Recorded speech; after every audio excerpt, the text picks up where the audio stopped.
بسم اللہ الرحمن الرحیم۔ ایک صاحب کو انگور بہت پسند تھے۔ صبح اپنی فیکٹری جاتے ہوئے انہیں راستے میں اچھے انگور نظر آئے۔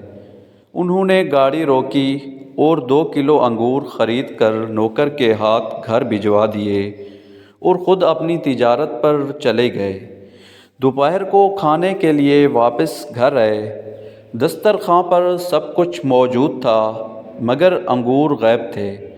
انہوں نے انگوروں کا پوچھا تو گھر والوں نے بتایا کہ وہ تو بچوں نے کھا لیے ہیں، کچھ ہم نے چکھ لیے ہیں۔ معمولی واقعہ تھا مگر بعض معمولی سے جھٹکے بھی انسان کو بہت اونچا کر دیتے ہیں اور اس کے دل کے تالے کھول دیتے ہیں۔ وہ صاحب فوراً دسترخوان سے اٹھے، اپنی تجوری کھولی، نوٹوں کی بہت سی گڈیاں نکال کر بیگ میں ڈالی اور گھر سے نکل گئے۔ انہوں نے اپنے کچھ ملازم بھی بلوا لیے۔ پہلے وہ ایک پراپرٹی والے کے پاس گئے، کئی پلاٹوں میں سے ایک پلاٹ منتخب کیا، فوراً اس کی قیمت ادا کی، پھر ٹھیکیدار اور انجینئر کو بلایا۔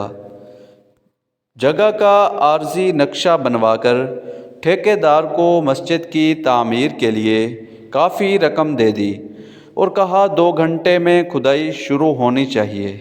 وہ یہ سب کام اس طرح تیزی سے کر رہے تھے جیسے آج مغرب کی اذان تک ان کی زندگی باقی ہو۔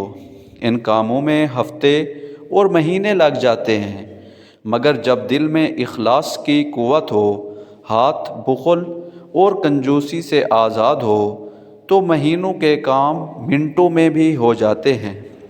یہی صورتحال تاجر صاحب کے ساتھ بھی ہوئی۔ اخلاص اور شوق کی طاقت نے چند گھنٹوں میں سارے کام کرا دیے۔ بہترین موقع کا پلاٹ بھی مل گیا، اچھا انجینئر اور اچھا ٹھیکیدار بھی ہاتھ میں آ گیا اور مغرب کی اذان سے پہلے پہلے کھدائی اور تعمیر کا کام بھی شروع ہو گیا۔ شام کو وہ صاحب واپس گھر آئے تو گھر والوں نے پوچھا کہ آج آپ کھانا چھوڑ کر کہاں چلے گئے تھے؟ کہنے لگے اپنے اصلی گھر اور اصلی رہائش گاہ کا انتظام کرنے اور وہاں کھانے پینے کا نظام بنانے گیا تھا۔ الحمدللہ سارا انتظام ہو گیا، اب سکون سے مر سکتا ہوں۔ آپ لوگوں نے تو میری زندگی میں ہی انگور کے 4 دانے میرے لیے چھوڑنا گوارا نہ کیے اور میں اپنا سب کچھ آپ لوگوں کے لیے چھوڑ کر جا رہا تھا۔ میرے مرنے کے بعد آپ نے مجھے کیا بھیجنا تھا؟ اس لیے اب میں نے خود ہی اپنے مال کا ایک بہت بڑا حصہ اپنے لیے آگے بھیج دیا ہے۔ اس پر میرا دل بہت سکون محسوس کر رہا ہے۔ اللہ پاک سے دعا ہے کہ اللہ پاک ہمیں نیک اعمال کرنے اور اللہ کی راہ میں مال خرچ کرنے کی توفیق عطا فرمائے۔ آمین آمین ثم آمین یا رب العالمین۔